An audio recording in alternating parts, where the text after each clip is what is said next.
शाहरुख से शादी, उदित से इश्क, लखनऊ से आई ऐसी रुला देने वाली कहानी कि आप भी सुनकर कहेंगे कि रोशनी जैसी मां किसी को भी ना मिले। पूरी कहानी क्या है दोस्तों, आपको बताते हैं अगले 2 से 3 मिनट में। वहां के अधिकारी क्या कह रहे हैं, डीसीपी वेस्ट ने क्या बयान दिया है और इस खबर के सामने आने के बाद लोगों की क्या क्या प्रतिक्रियाएं हैं, लोग सोशल मीडिया पे क्या कर रहे हैं, पूरी बात आपको सिलसिलेवार ढंग से बताते हैं। घटना शुरू होती है, घटना की शुरुआत होती है लखनऊ के कैसरबाग थाना क्षेत्र के खंदारी बाजार इलाके से।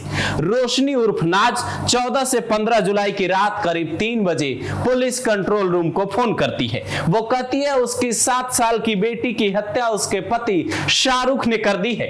बच्ची का शव पोस्टमार्टम के लिए भेजा जाता है। पुलिस को शुरुआत में यह अंदाजा नहीं होता कि रोशनी जो कह रही है उसमें भी कुछ दाल में काला हो सकता है। पूरी कहानी जब तफसील से पुलिस पड़ताल करती है, रोशनी का भी बयान लेती है, तो पता चलता है करीब 10 साल पहले इसने शाहरुख नाम के लड़के से शादी की थी और इसका नाम भी रोशनी से नाज हो गया था। दोनों की 7 साल की बेटी सायनारा और सोना थी, जिसकी हत्या के बाद पुलिस जांच कर रही थी। कुछ साल बाद जो है रोशनी ने अपने जेठ पर बेटी के साथ गलत हरकत करने का मुकदमा दर्ज करवा दिया। सास और ननद, जो 2 उसकी ननद थी, उस पे दहेज उत्पीड़न का मुकदमा करवाया और सबको जेल भेज दिया। उसके बाद जब इसका पति शाहरुख बचा, जिस फ्लैट में ये लोग रहते थे लखनऊ में, उस फ्लैट को भी इसने साजिशन खाली करवा लिया, अपने पति को मारपीट कर भगा दिया।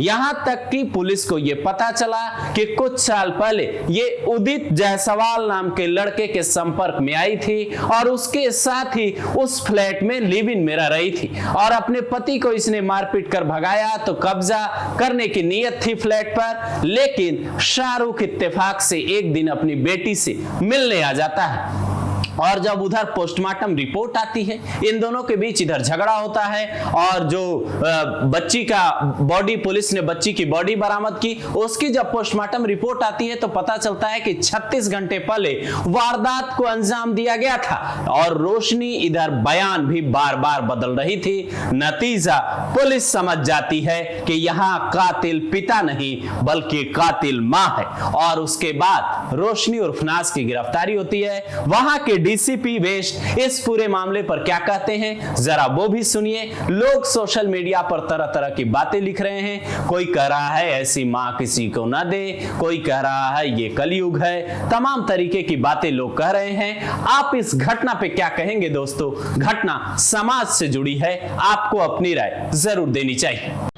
दिनांक 14 तारीख को देर रात्रि थाना कैसरबाग पर 112 के माध्यम से सूचना मिली कि खंदारी बाजार में रहने वाली रोशनी खान ने टेलीफोन से ये सूचना दी है कि उनकी 5 वर्षीय बच्ची को उनके पति द्वारा उसकी हत्या कर दी गई है। इस सूचना पर तत्काल इंस्पेक्टर कैसरबाग और फोरेंसिक की टीम पहुंची थी और वहां पर पहुंचकर घटनास्थल का निरीक्षण कर रोशनी खान की तहरीर पर मृतका की पिता के ऊपर तत्काल FIR पंजीकृत कर दिया गया था।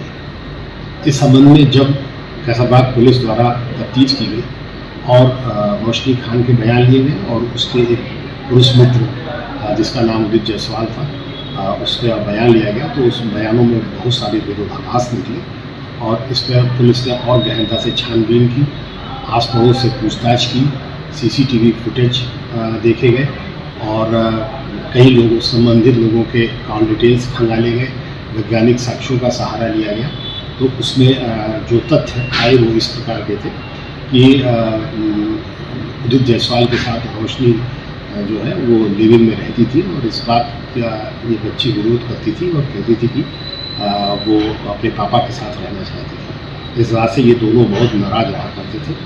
इसके साथ साथ ये भी बात थी कि जो जिस घर में रोशनी रहती थी वो घर इसके पति के नाम था और वो पति से भी जिससे अनबन चल रही थी उसको भी हड़पना चाहती थी और इससे पूर्व भी वो अपने ससुराल वालों के खिलाफ एक अभियोग पंजीकृत करा चुकी थी।